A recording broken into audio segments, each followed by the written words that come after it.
Hello विद्यार्थियों, आज हम आपके लिए लेकर आए हैं आध वार्षिक परीक्षा 2023 कक्षा 12वीं विषय भूगोल का पेपर।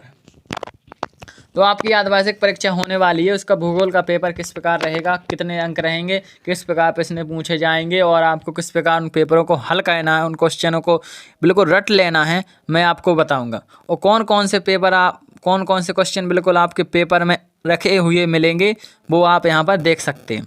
तो आपको बिल्कुल भी पूरा वीडियो देखना है, कोई भी क्वेश्चन मिस नहीं करना है। कई बच्चे सिर्फ 30 सेकंड या 1 मिनट वीडियो देखते हैं और कहते हैं गुरुजी आपका पेपर फंसा नहीं है। जब तक पूरा वीडियो नहीं देखोगे तो फंसेगा कैसे। तो अब देखते हैं अपन इस प्रकार। पहला प्रश्न है आपका, सही विकल्प चुनकर लिखिए। आपके देखिए भूगोल में 5 अंक के सही विकल्प दिए जाएंगे और सब विषयों में 7 या 6 अंक के। तो आपका पहला है, मानव भूगोल के जन्मदाता कहे जाते हैं। मानव भूगोल के जन्मदाता किन्हें कहा जाता है? ब्लास को, डेविस को, रेडजेल को या हिंस्टन को। तो इसका हो जाएगा आपका रेडजेल।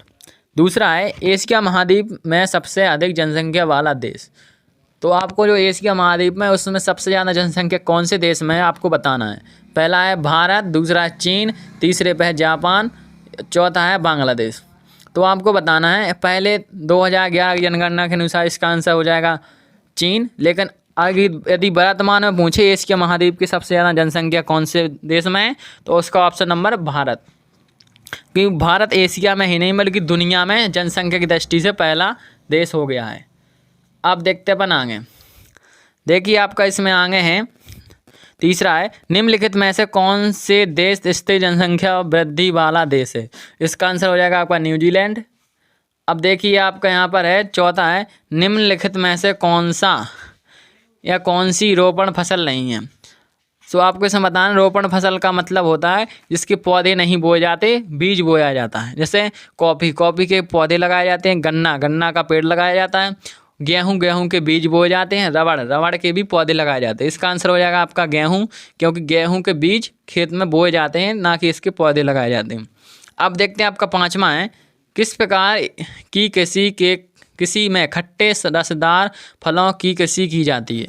तो इसको आपको बताना है कौन सी कृषि कहलाती है जिसमें खट्टे रसदार फल उगाए जाते हैं। तो देखिए इसमें आपका आंसर हो जाएगा भूमध्य सागरीय कृषि। भूमध्य सागरीय कृषि है, जो भूमध्य सागर के आसपास खेती की जाती है, उसमें खट्टे फल उगाए जाते हैं। अब देखते हैं अपन का दूसरे में आपके रिक्त स्थान पूछे गए हैं। पहला खालिस्तान है, इसमें स्थान बदल कर की जाने वाली कृषि को खालिस्तान कहते हैं या खालिस्तान कृषि कहते हैं। तो इसका आंसर हो जाएगा आपका झूमिंग कृषि। जो स्थान बदल कर कृषि की जाती है उसे झूमिंग कृषि कहते हैं। दूसरा है, खालिस्तान महाद्वीप में जनसंख्या वृद्धि सर्वाधिक है। तो आपको बताना है कौन सा महाद्वीप है जहाँ जनसंख्या वृद्धि सबसे अधिक है। इसका आंसर हो जाएगा आपका अफ्रीका। देखते हैं तीसरा है आपका, सहकारी कृषि का सफल परीक्षण खालिस्तान में किया गया।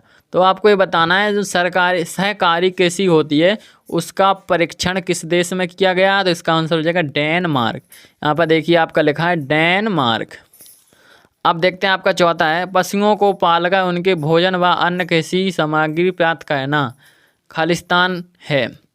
पशुओं को पालकर उनके भोजन व अन्य सामग्री प्राप्त करना क्या कहलाती? तो इसको कहते हैं मिश्रित कृषि। जो आपकी मिश्रित कृषि की जाती है तो उसे मिश्रित कृषि कहते हैं। अब देखते हैं आपका पाँचवा है, ग्रामीण बस्तियों में जीव को वार्जन का आधार है। इसमें इसका अर्थ जीव को वार्जन का अर्थ है ग्रामीण बस्तियों में जीवन निर्वाह है, या जीवन व्यतीत करने का आधार है। तो इसका आंसर हो जाएगा कृषि। अब देखते हैं आपका छठवां है, इसमें निर्मित वस्तुओं से पुनः दूसरी वस्तुएं बनाना खालिस्तान कहलाता है या खालिस्तान है। ये कोई एक वस्तु बनी है उससे दूसरी वस्तु मॉडिफाई करना, उसे कहते हैं द्वितीयक क्रियाकलाप। देखिए आपके 2 प्रश्न कंप्लीट होगा, पहला और दूसरा। अब देखते हैं अपन तीसरा प्रश्न। तीसरे प्रश्न में आपकी सही जोड़ी पूछी गई है। तो देखिए सही जोड़ी में आपको बता देता हूँ आपको किस प्रकार सही जोड़ी मिलानी है। पहले आपको 2 कॉलम दिए जाएंगे, कॉलम नंबर आ, कॉलम नंबर बा। देखिए पहले सही जोड़ी है कृषि योग्य भूमि। आपको बताना है कृषि जहाँ कृषि की जाती है उससे क्या कहते हैं। तो इसका आंसर हो जाएगा आपका भारत में 46%। कृषि योग्य भूमि भारत में कितने प्रतिशत है? 46%। अब देखते हैं आपका दूसरा नकदी फसल।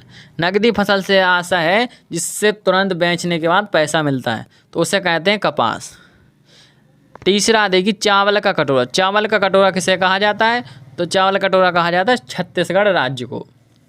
अब देखते हैं आपका तीसरा कॉफ़ी की किस्म। इसमें आपकी एक किस्म कॉफ़ी की है, कॉफ़ी की 4 किस्में होती हैं, तो आपको बताना है। तो इसमें हो जाएगा अरेबिक, जो भारत में होती है उसका नाम है अरेबिक। अब देखिए आपका पांचवा है भारतीय कृषि। भारतीय कृषि है तो प्रकृति पर आधारित, भारतीय कृषि प्रकृति पर आधारित है। अब देखते हैं अपन का चौथा प्रश्न। देखिए चौथे प्रश्न में आपके सत्य असत्य पूछे गए हैं, तो मैं आपको सत्य असत्य बता देता हूँ, आपको किस प्रकार सही या गलत करना है। देखिए आपके पहला पूछा गया है जनसंख्या किसी राष्ट्र का वास्तविक धन है, तो आपको इसको करना है सत्य। देखिए यहाँ पर पहले का आंसर हो जाएगा आपका सत्य। अब देखते हैं अपन दूसरा है खनन व्यवसाय प्राचीन व्यवसायों में से एक नहीं है, तो ये हो जाएगा आपका असत्य। तीसरा है चलवासी पशुचारण एक प्राचीन निर्वाह व्यवसाय रहा है, तो ये हो जाएगा आपका सत्य। देखिए इसमें आपका पहला सत्य है, दूसरा असत्य है, तीसरा सत्य है, चौथा सत्य है, पांचवा सत्य है और छठवां सत्य है। तो हम आगे देख लेते हैं। जैसे आपका इसमें चौथा पूछा गया है भारत में जनसंख्या का वितरण समान है। भारत में जनसंख्या जो बसी हुई है वो एक अनुसार एक समान बसी हुई है, तो ये असत्य है। अब देखते हैं पांचवा नगरीय बस्तियां सघन नहीं होती। नगरीय बस्तियां जो सघन होती हैं इसमें नहीं जुड़ गया, इसलिए आपका यह सत्य है। छठवां है नियोजन का कार्य पंचवर्षीय योजनाओं के द्वारा किया जाता है, ये आपका सत्य है। जो नियोजन है उसका कार्य पंचवर्षीय योजनाओं द्वारा किया जाता है, ये आपका सत्य है। अब देखते हैं आपका पांचवें प्रश्न में पूछे गए हैं एक शब्द या एक वाक्य में उत्तर दीजिए, ये आपके 6 नंबर का है। तो आपको इसमें बताना है। पहला है सन 2011 की जनगणना के अनुसार भारत में जनसंख्या घनत्व कितना है। जो 2011 में जनगणना हुई थी उसमें भारत का जनसंख्या घनत्व कितना है, ये आपको उसमें लिखना है। तो इसमें हो जाएगा, देखिए यहाँ पर लिखा है 382 प्रति वर्ग किलोमीटर। अब देखते हैं दूसरा इसमें पूछा गया है सर्वाधिक घना बसा राज्य कौन सा है। जो सबसे घना बसा हुआ उस राज्य का नाम क्या है, तो उसका नाम है बिहार। अब देखते हैं आपका तीसरा निर्माण की सबसे छोटी इकाई किन उद्योगों को कहा जाता है। जो निर्माण होता है उसकी छोटी इकाई किन उद्योगों को कहा जाता है, तो इसका आंसर हो जाएगा आपका कुटीर उद्योग। जो आपके कुटीर उद्योग हैं उन्हें निर्माण की सबसे छोटी इकाई कहा जाता है। अब देखते हैं आपका चौथा है विश्व के उत्पादित पदार्थों के व्यापार का आधार क्या है। तो जो विश्व में उगाए जाते हैं पदार्थ उनका व्यापार का क्या आधार है, इसका आंसर हमें नहीं मिला, इसका आंसर आप कमेंट में बताइए। अब देखते हैं पांचवा स्थल परिवर्तन में महत्वपूर्ण साधन कौन सा है। जो स्थल में है तो इसका हो जाएगा आपका सड़क और रेल मार्ग। छठवां है किस बस्ती में जीवन कम गतिशील होता है। आपको उस बस्तियों का नाम बताना है जिसमें जीवन कम गतिशील, तो इसका आंसर हो जाएगा ग्रामीण बस्ती। अब आपके देखिए सही विकल्प वोटिंग पूरी कंप्लीट हो गई।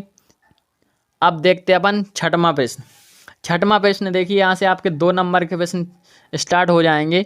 तो पहला आपका छठवां प्रश्न पूछा गया है मानव भूगोल को परिभाषित कीजिए।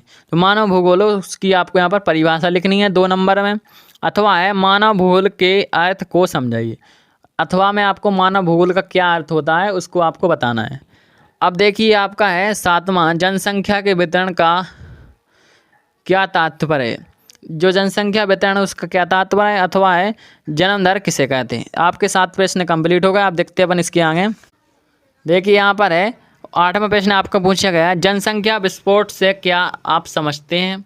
अथवा जनसंख्या घनत्व किसे कहते हैं। 9वां प्रश्न है प्राथमिक व्यवसाय के अंतर्गत आने वाले 2 व्यवसायों के नाम लिखिए। आपको 2 व्यवसायों के नाम लिखने हैं जो प्राथमिक क्रियाकलाप के अंतर्गत आता है। अथवा कृषि की परिभाषा लिखिए। प्रश्न क्रमांक 10 है द्वितीयक क्रियाकलाप किसे कहते हैं।